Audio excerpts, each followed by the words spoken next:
সারাদিনের জন্য একটি ইঞ্জিন চালিত নৌকা ভাড়া নিয়ে নিলাম, আর ঘুরে দেখবো হচ্ছে এই যে কাপ্তাই লেকের আশেপাশে যতগুলো ট্যুরিস্ট স্পট আছে সেই স্পটগুলো যত বেশি কভার করা যায় সারাদিনে সবগুলো ইনশাল্লাহ ঘুরে দেখব। আজকে এটা হচ্ছে কাপ্তায়ে রাঙ্গামাটিতে আমাদের দ্বিতীয় দিন। গতকাল ছিল শনিবার, আমরা সারাদিন ছিলাম রিসোর্টে রাতে, এবং এই যে সকালে 11টার সময় বের হলাম। আশা করি প্রথম পর্ব আপনারা দেখছেন। প্রথম পর্ব আগের ভিডিওতে আমি দিয়েছি, আগে আপলোড করেছি, আর এখন দেখতেছেন দ্বিতীয় পর্ব। যারা প্রথম পর্ব দেখেননি দেখে নিতে পারেন রিসোর্টের ভিডিও, সুযোগ সুবিধা, খাবার দাবার, খরচ সব কিছু। আর আজকে যে জায়গাগুলো আছে আশেপাশে কাপ্তাই লেকে মোটামুটি যেগুলো চেনা জানা সেইগুলো ইনশাল্লাহ কাভার করব।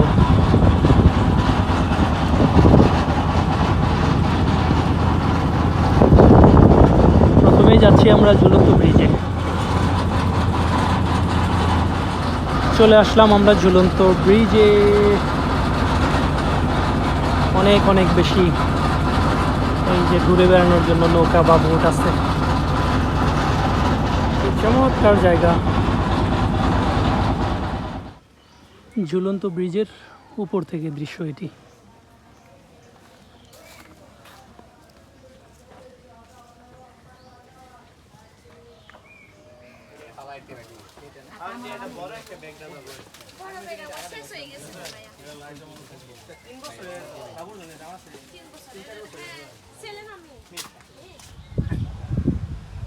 এই পলওয়েল পার্কটা আসলেই খুবই চমৎকার একটি পার্ক, বেশ বড় সড়ো, এবং একটা থিম পার্কও বলা যেতে পারে, বাচ্চাদের টার্গেট করে করা। পার্কের পাশাপাশি রিসোর্টের ব্যবস্থা আছে, যেমন এই যে এটা একটা ইনফিনিটি সুইমিং পুল, তারপর এই যে কটেজ আছে একদম পানির উপরে, মানে একদম লেকের পানির উপরে। আর ভিউ পয়েন্ট যেগুলো সেইগুলো কি বলবো, খুবই চমৎকার।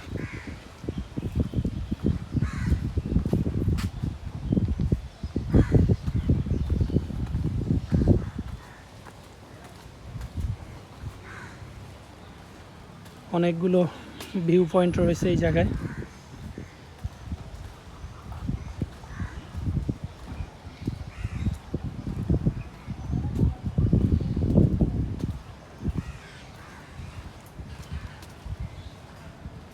আর কটেজের লোকেশন দেখুন।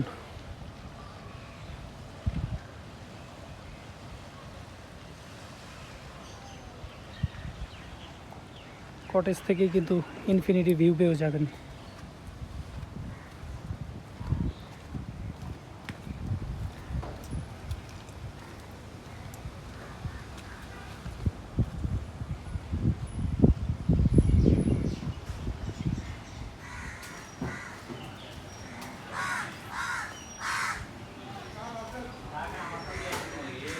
এটা হচ্ছে রেস্টুরেন্ট।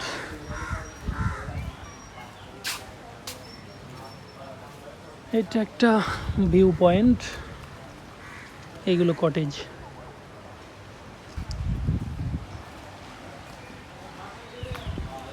এই পার্কের ঝুলন্ত ব্রিজ।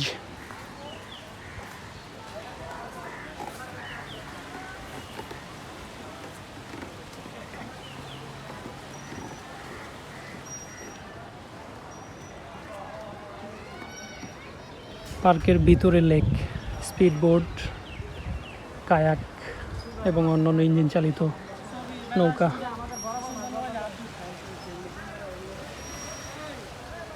Little Singapore.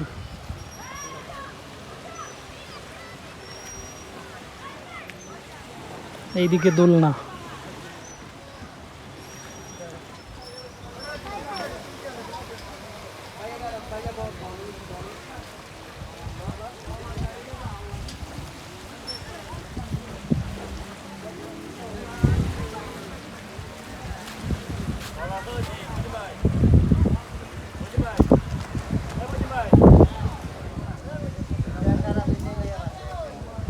চমৎকার একটা জিনিস দেখাই।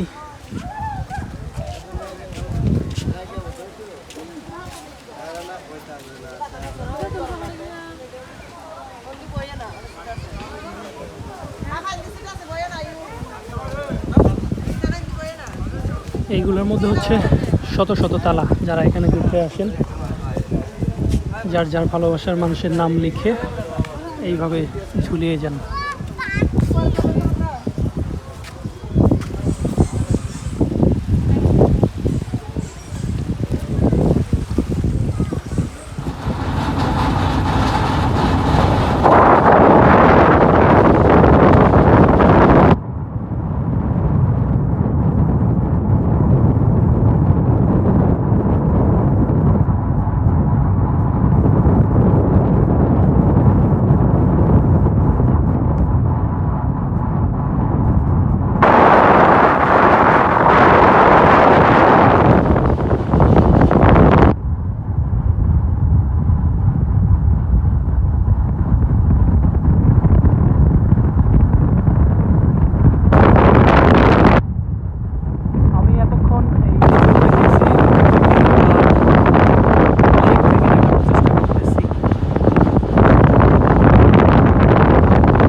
যাচ্ছি সুবলং ঝর্ণার দিকে।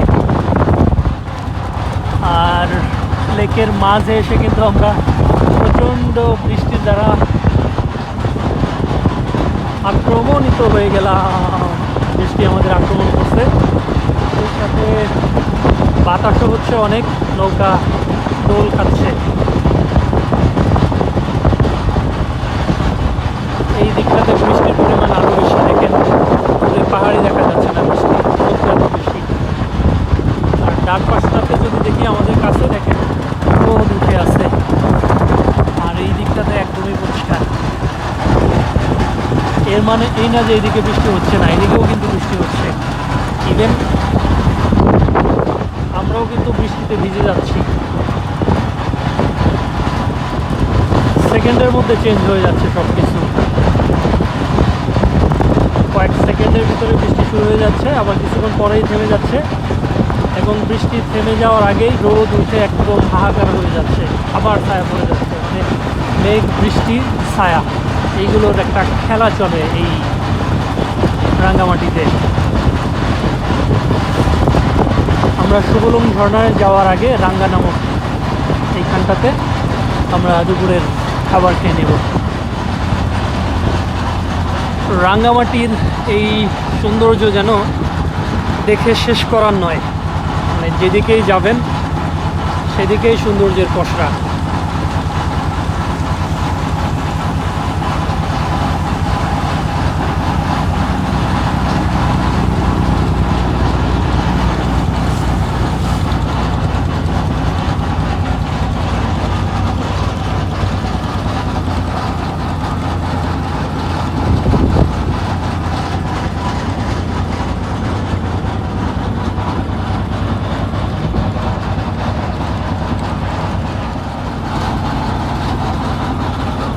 বাংলাদেশে এত সুন্দর সুন্দর জায়গা আছে, যেটা হচ্ছে আমার মনে হয় যে 95% বা 98% মানুষেরই অজানা।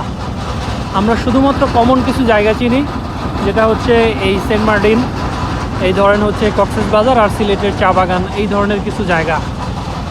কিন্তু বান্দরবন, রাঙ্গামাটি, খাগড়াছড়ি বা দেশের অন্যান্য জায়গায়ও কিন্তু এর চেয়েও অনেক বেশি সৌন্দর্য রয়েছে, যেগুলো আমরা আসলে জানিও না, জানার চেষ্টাও করি না। এই তো আমরা রাঙ্গাতে চলে আসছি, আর এখানটাতেই আমরা দুপুরে লাঞ্চ করে নেব। তারপর হচ্ছে শুরু করব আমাদের জার্নি টু সুবলং।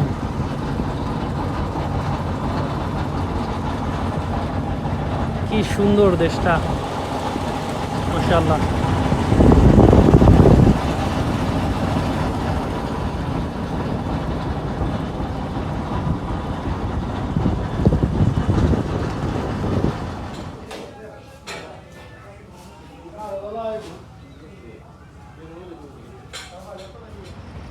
থাকার জন্য কটেজ, ক্যাম্পিং, লাইভ মিউজিক, তারপর বারবিকিউ, সব কিছুর সুবিধা আছে এই জায়গাটাতে। অনলাইন থেকে দেখে নিতে পারবেন ওনাদের নাম্বার আছে এবং খরচ সব কিছু জিজ্ঞেস করে নিতে পারবেন, জেনে নিতে পারবেন, ফোনেও কথা বলতে পারবেন। নিরিবিলিতে থাকার জন্য বেস্ট জায়গা, বেস্ট। একদম দ্বীপের মাঝখানে এই কাপ্তাই লেকের প্রায় 688 বর্গ কিলোমিটার জায়গার মধ্যে এরকম শত শত হাজার হাজার কিন্তু লেক রয়েছে, তার ভিতরে ছোট বড় যত রয়েছে তার ভিতরে এটাও একটি ছোট একটি দ্বীপ। এই জায়গাটা বেশি চমৎকার, খুব বেশি, একদম নির্জনে থাকার জন্য ক্যাম্পিং বা লাইভ মিউজিক, বারবিকিউ। এটা রাতের আধারে আপনি চিন্তা করেন এই জায়গাটা, যে এখানে গোল হয়ে বসে আড্ডা দেওয়াটা।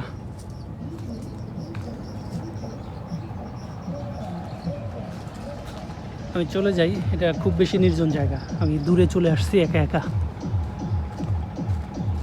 একদমই একা চলে আসছি।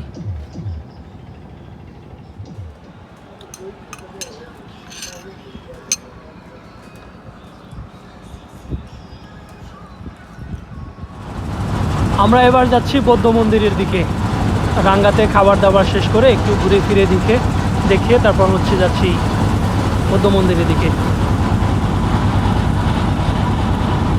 অনেকে আসেন এরকম ছোট, আবার এরকম বড় নৌকা করে, অনেকে হাউস বোট নিয়ে আসেন, অনেকে আবার স্পিড বোটে আসেন। আর এটি হচ্ছে স্থানীয় লোকজন যারা, তারা রাঙ্গামাটি বাজার থেকে, শহর থেকে বাজার করে নিয়ে আসলেন।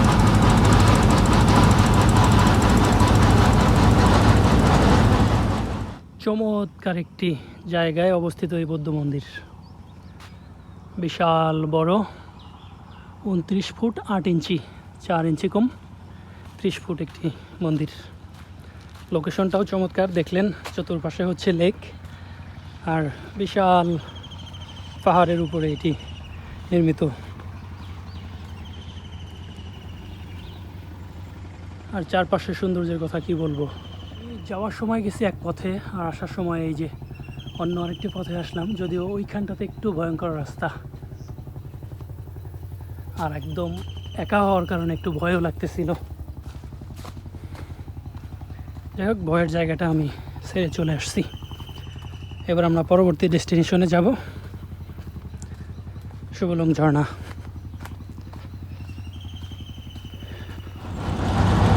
যাচ্ছি শুভলং ঝর্ণাতে, যদিও যাওয়ার পথে আদিবাসী পাড়া আগে পড়বে, তবুও আমরা শুভলং ঝর্ণাতে আগে যাব, তারপর ফেরার পথে আদিবাসী যে পাড়াটা আছে সেখানে যাব।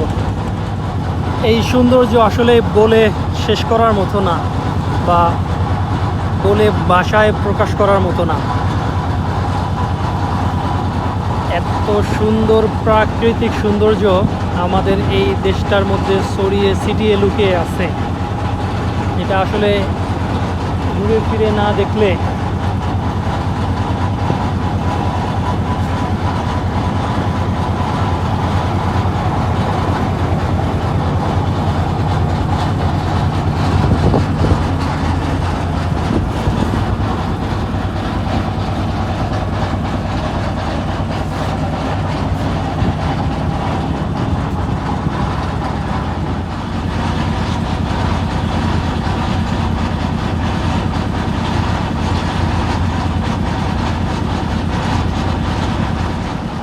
এই যে বিউটি, এটা কিন্তু আসলে কখনোই ইমাজিন করি নাই যে আমাদের দেশে আসলে এত সুন্দর জায়গা।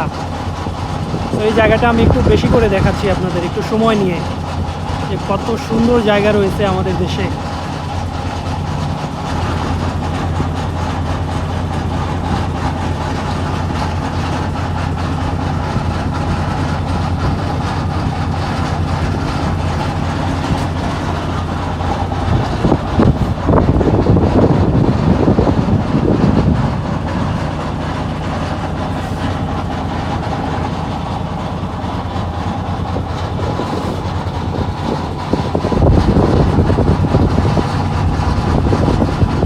যেহেতু এখন পর্যন্ত ওইরকম বৃষ্টি হয়নি, তো পানি কিন্তু দেখা যাচ্ছে না, খুবই অল্প পরিমাণে পানি, যেটা হচ্ছে একদম উপরের দিকে সামান্য পানি রয়েছে ঝর্ণার।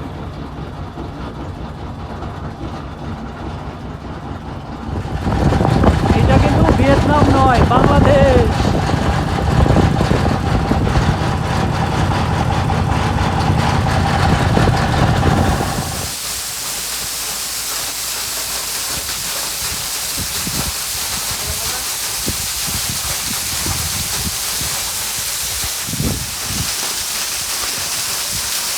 আগের যেটাতে গিয়েছিলাম ওটা হচ্ছে সুগলঙ্গের বড় ঝর্ণা।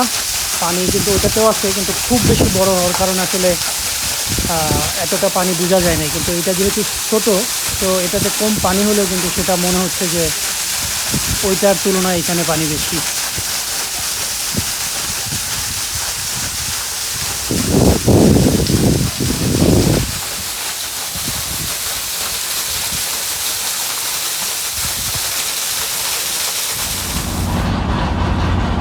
যদি দেখে বলি চলো,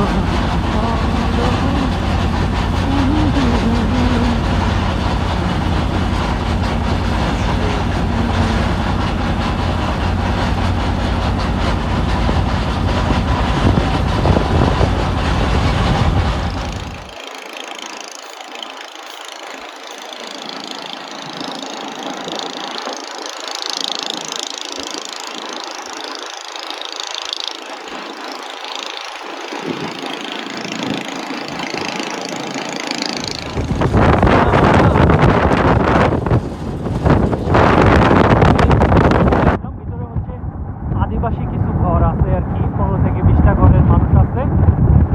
আর ওনাদের হ্যান্ডিক্রাফটের দোকান আছে, বিভিন্ন খাবার কন্ট্রোল এইগুলো আছে। দেখেই আমরা আবার চলে যাচ্ছি।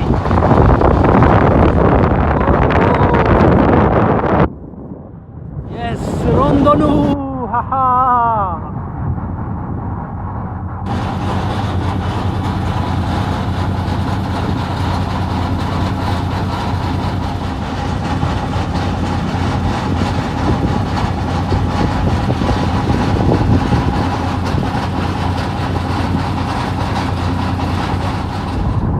একদম শেষ বেলা এসে আমরা খুবই বৈরী আবহাওয়ার মধ্যে পড়ে গেলাম।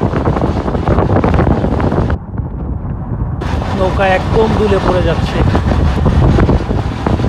প্রচন্ড বাতাস, ঢেউ।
আমরা খুব একটা চ্যালেঞ্জের মধ্যে ছিলাম এখন, মানে শেষ হয় নাই এখনো যদিও, তবে খানিকটা আশা আছে যে আমি একটা সেফ পয়েন্টে চলে আসছি, কিন্তু এতক্ষণ এমন একটা জায়গায় ছিলাম যে ওইখানে যাক কোনো রকম আল্লাহ বাঁচিয়ে দিয়ে রাখছেন, আলহামদুলিল্লাহ। এবারের মতো হয়তো